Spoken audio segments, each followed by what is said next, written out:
Good morning, students. Today we are going to start chapter 12, electricity. Electricity is a source of energy that has made our life comfortable and easy. We depend on electricity for almost all the activities in our day-to-day life. Electricity is used to glow bulbs and tubes, to heat an electric iron, to heat water, to operate refrigerators and air conditioners, to run electric trains, to trucks, and so on. So many applications of electricity we use in our daily life. So let us discuss about this, that what electricity is and how it is produced. So actually, what is electricity? Simply we can say that study of charges. Electricity can be divided into two types. One is static electricity and another is current electricity. Static, as the name suggests, static means at rest. When charges are at rest, at that time we call it static electricity. And current electricity, while while moving the charge carriers. Let us discuss about these terms.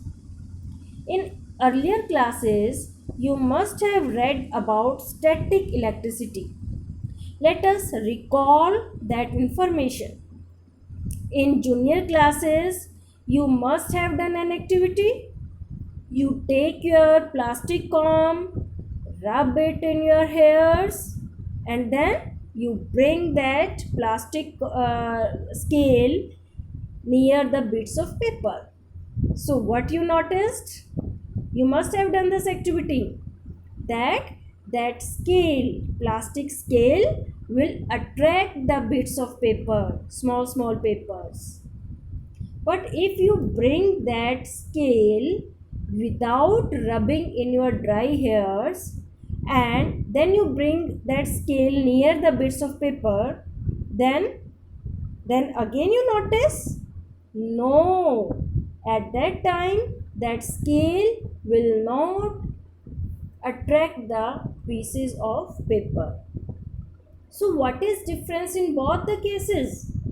When you rub the scale in your hairs and then you bring, at that time some transfer of charge takes place from that your scale to the hair, and your scale get charged. And when this charged scale is brought near the bits of paper, then it attract the bits of paper. Otherwise, without rubbing, the scale do not have any charge and it will not attract the bits of paper. So this activity you must have done. Also, you can do one more activity, that when a glass rod is rubbed with a silk cloth, again the same phenomena happens. Some transfer of charge takes place, glass rod and between silk cloth. Glass rod will acquire, we can say, positive charge, and silk cloth can acquire negative charge. So these charges are static charges, means these charges accumulate on these objects. These do not move. That's why we say them as the static electricity. So if you will bring a positively charged object near the negatively charged object, then what do you observe? That these both objects attract each other. Oppositely charged objects attract. But if you will bring the same charged objects near, they repel. In both cases they will repel. So finally, what can we say about charge? What is charge? Because in whole chapter we are going to say again and again this word charge, flow of charge, charge. So what actually charge is? Electric charge is a physical property of a matter. Physical property of a matter is intrinsic property of a matter which causes it to experiences a force when placed near other matter, as we discussed in case of that plastic scale or in case of that glass rod which have been rubbed with silk paper. They are attracting or they are repelling the other objects. It means they were having charge, and due to which they have this property to attract or repel, or we can say they experience the effect. So electric charge, that property which causes to experiences a force. Now electrons are the charge carriers that flow in an electric circuit. Actually, the simplest or we can say smallest charge that can exist, that is electron and protons. Electrons have negative charge and we can say protons have positive charge. So by this activity we can conclude that the oppositely charged objects attract and similar charge objects repel each other, and charge is the property, intrinsic property of a matter which experiences a force when placed near other object, which cause it to experience. Okay, when we bring the scale, charge the scale near the bits of paper, it attract. It means it forces the bits of paper to attract, to come forward. Now some more properties about charge. This is in our syllabus, that electric charge, it is represented by a symbol Q. Total charge is given by Q is equal to Ne. It means, as we discussed in case of scale or in case of glass rod, there is transfer of charge, and transfer of charge means we are saying that transfer of electrons, because electrons are the charge carriers. Okay, now it is not that only one electron is transferred. There can be two electrons, there can be three electrons, or there can be a number of electrons. So total charge transferred can be calculated as that number of electrons transferred multiplied by charge on each electron. When we multiply this thing, we get the total charge transferred. Or in case of current electricity, we will say total charge move through the circuit. We will discuss it later on. Now the charge on a proton, this is the value of charge on one proton, that is 1.6 into 10 raised to power minus 19 coulomb. Coulomb is the SI unit of charge. On proton, it is positive in nature, and on electron the magnitude of charge is same but the sign is negative. Now symbol of Coulomb is C. Define SI unit of charge. There can be question in exam, or the question can be like that, define 1 coulomb. So we can define 1 coulomb as 1 coulomb is charge which is equivalent to the charge contained in nearly 6 into 10 raised to power 18 electrons. Actually, from where this definition have come, first of all, let us discuss that concept and then we will discuss again this definition. So, heading or we can say question that calculate number of electrons in 1 coulomb charge. For that, we have already discussed the formula that total charge transfer is given by Q is equal to Ne. Q is total charge, N is total number of electrons transferred, and E is charge on one electron. If we take Q is equal to 1 coulomb, because we have to calculate number of electron in 1 coulomb, it is given. So if we take Q is equal to 1 coulomb and the value of E is fixed, that is 1.6 into 10 is to power minus 19 coulomb.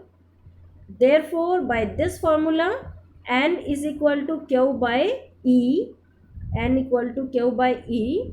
Q is 1 coulomb and E is 1.6 10 is to power minus 19. We will place these values in this formula and then we will solve this equation.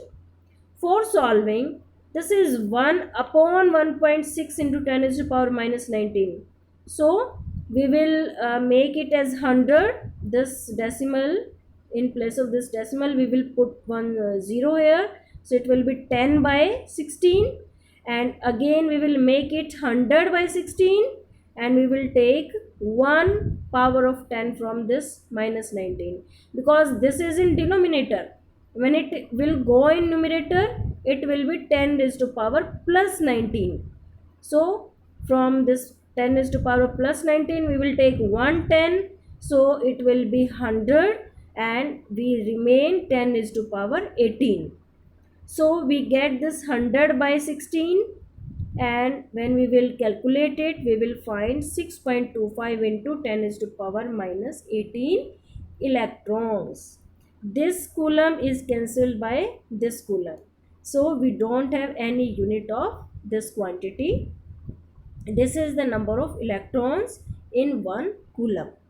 That's why we have defined 1 coulomb as 1 coulomb is equivalent to the charge contained in nearly 6 into 10 is to power 18 electrons, means 6.25 into 10 is to power 18 electrons constitute 1 coulomb of charge.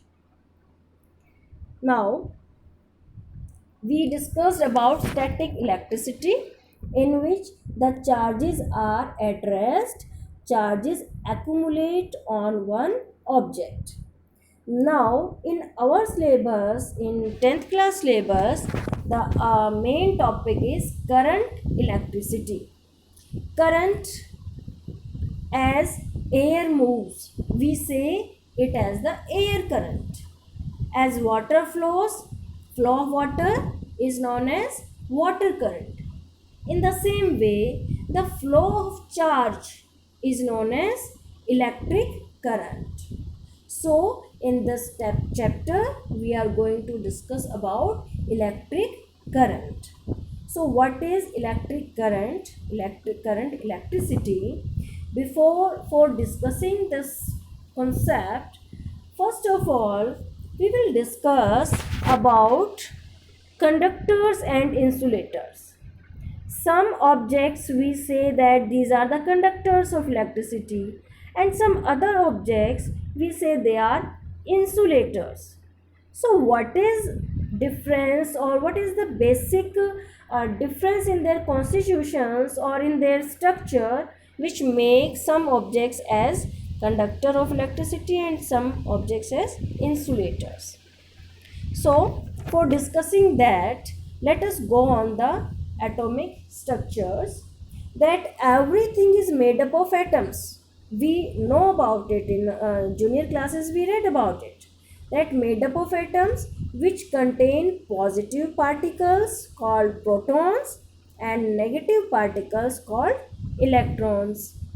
The protons are situated in the nucleus and electrons, that is negative charge particles, are revolving around the nucleus, and neutrons are also there in nucleus, which are chargeless particles.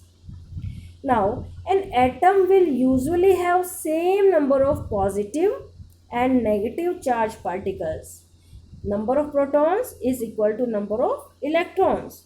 So, as a whole, atom is neutral.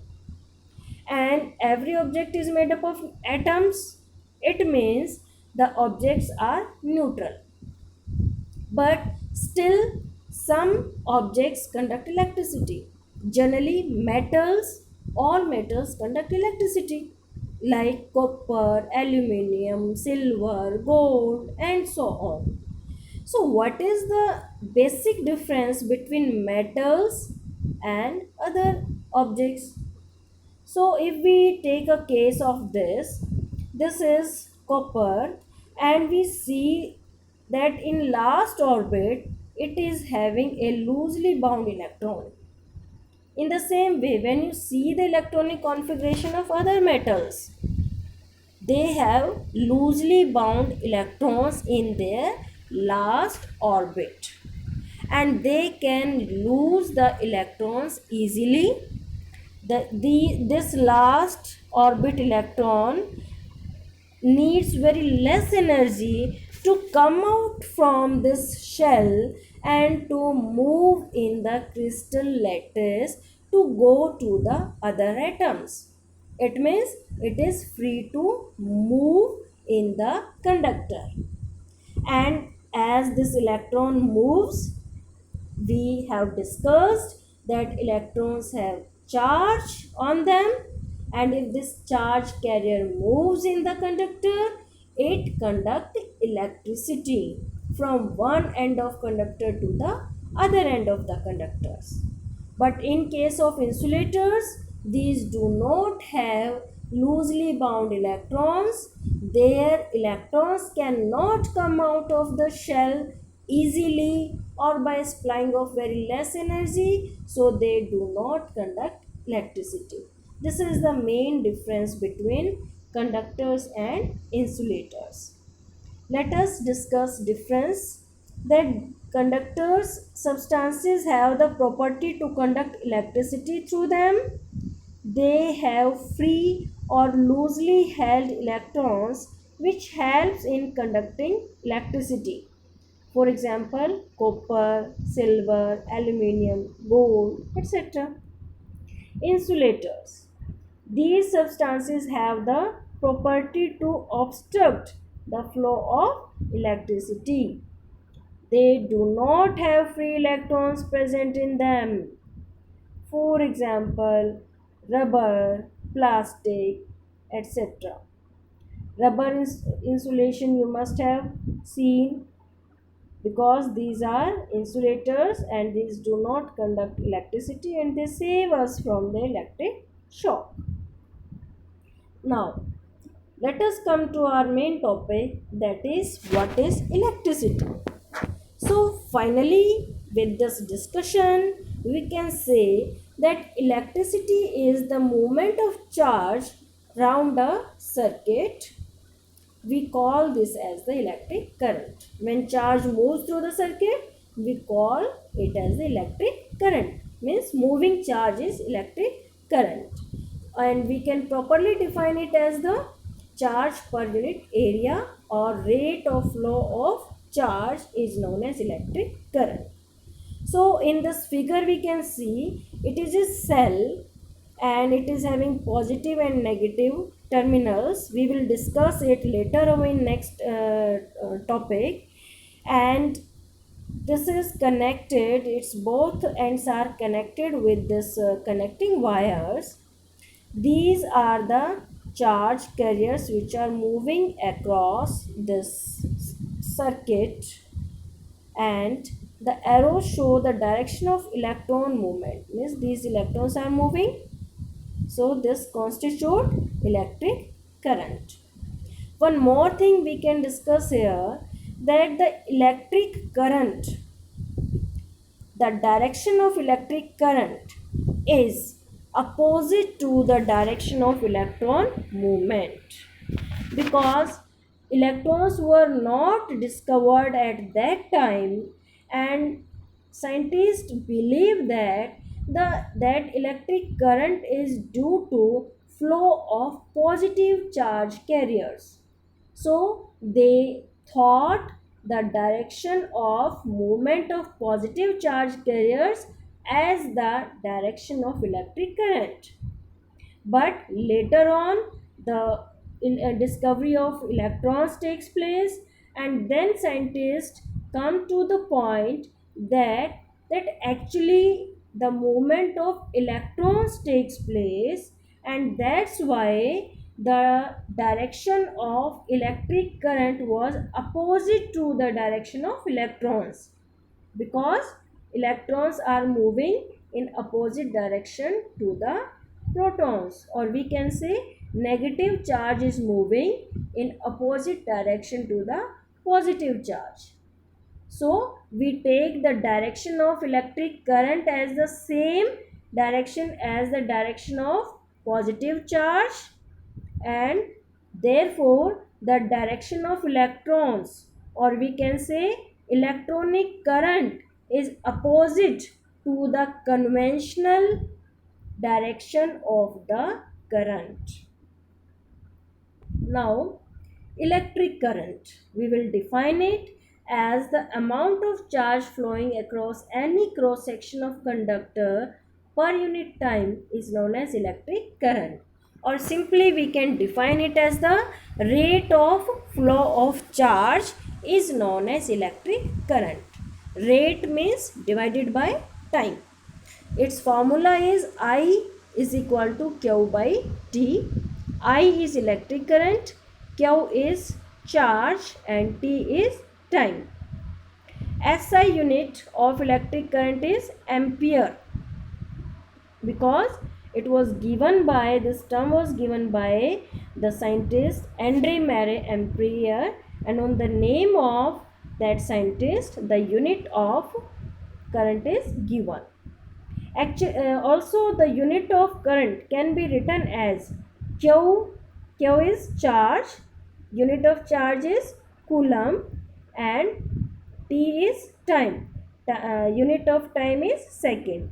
So SI unit of current can also be written as coulomb per second.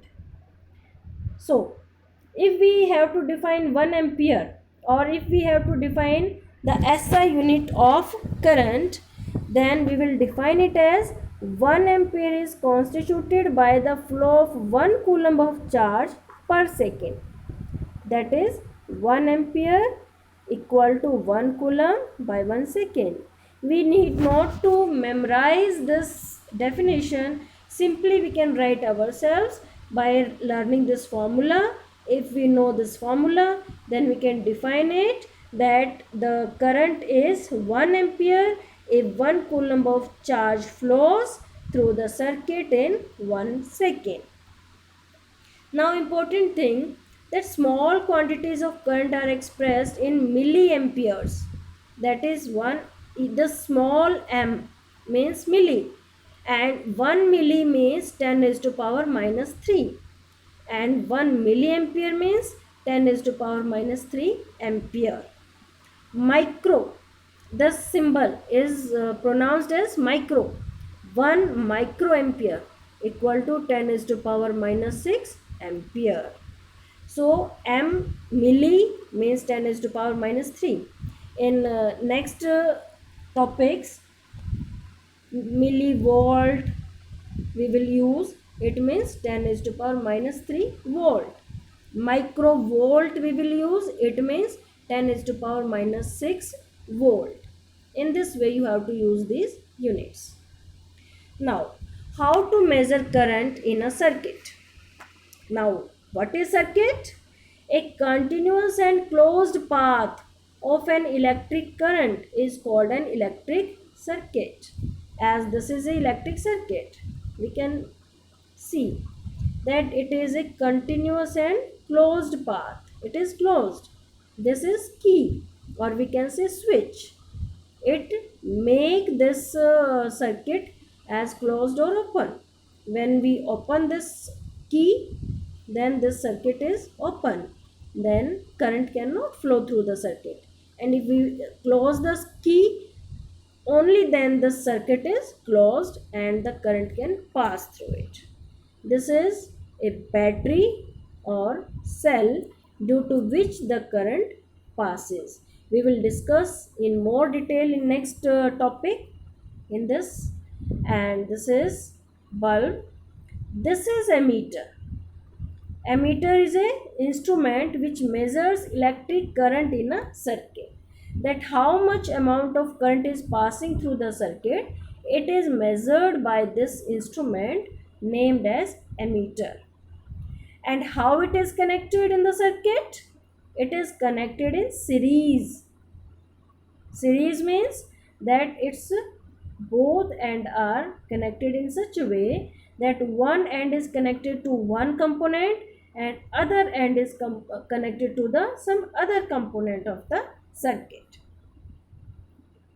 Now there can be question in exam that write a formula which relate charge, current and time. So we can rewrite this formula as Q is equal to IT. So we can write it like this, and on the basis of this is a question that a current of 0.5 ampere is drawn by filament of an electric bulb for 10 minutes. So what is given to us? Current 5 ampere and time is 10 minutes. So time is given in minute. We will convert it into SI system.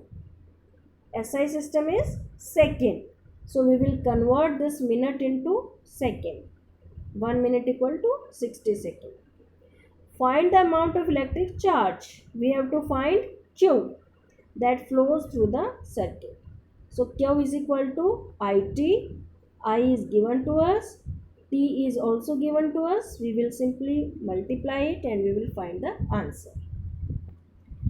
These are blueprint questions we already have covered in all the topics. What does the electric circuit mean?